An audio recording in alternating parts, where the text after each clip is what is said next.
Hello दोस्तों, आज की इस वीडियो में हम लोग बात करने वाले सुमित्रानंदन पंत के साहित्यिक परिचय के बारे में, जो कक्षा 12 सामान्य हिंदी का महत्वपूर्ण साहित्यिक परिचय है।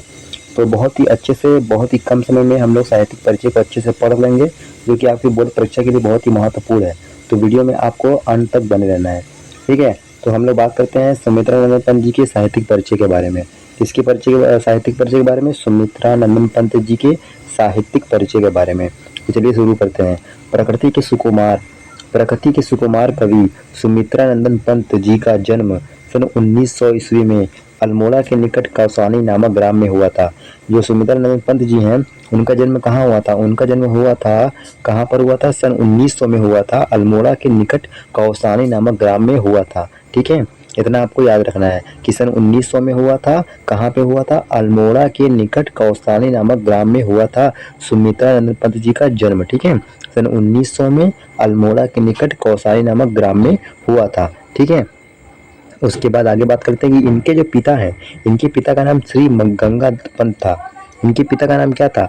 इनके जो पिता थे, इनके पिता का नाम श्री गंगादत्त पंत था। इनके पिता का नाम क्या था? गंगादत्त पंत, ठीक है। प्रारंभिक जो शिक्षा है, प्रारंभिक शिक्षा अल्मोड़ा में ही हुई। इनकी जो प्रारंभिक शिक्षा थी वो कहाँ हुई? वो अल्मोड़ा में हुई। जो सुमित्रानंदन पंत जी हैं, इनकी जो प्रारंभिक शिक्षा थी वो अल्मोड़ा में ही हुई, ठीक है।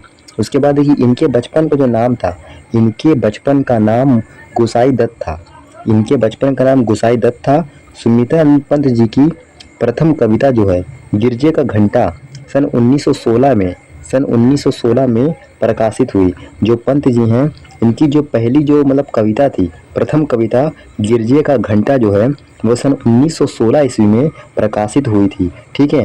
तत्पश्चात इनकी रचनाएं उच्छावस एवं ग्रंथि सन 1920 में प्रकाशित हुई, ठीक है। इनकी जो रचना थी उच्छावस एवं ग्रंथि सन 1920 में प्रकाशित हुई थी, ठीक है। उसके बाद साथ ही साथ 1927 में, ठीक है, उसके बाद है कि साथ ही साथ सन 1927 में वीणा वीणा 1928 ईस्वी में पल्लव, ठीक है, पल्लव नामक कविता संग्रह प्रकाशित हुई।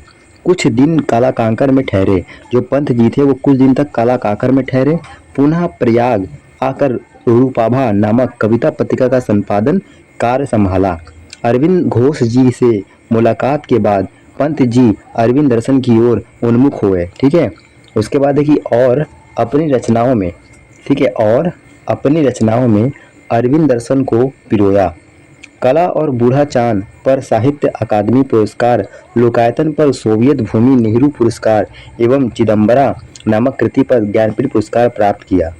उसके बाद है कि हिंदी माता की सेवा करते हुए, ठीक है, हिंदी माता की सेवा करते हुए हिंदी का ये अमर पुत्र सन 1977 ईस्वी में पंचतत्व में लीन हो गया।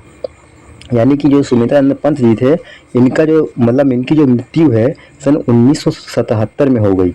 इनका जन्म हुआ था सन 1900 में, और इनकी जो मृत्यु है वह सन 1977 में हुई थी। इतना आपको याद रखना है।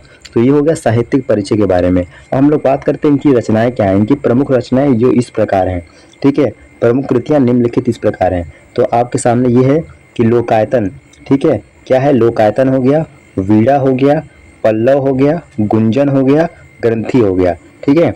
उसके बाद स्वरधूली, क्या है? स्वरधूली।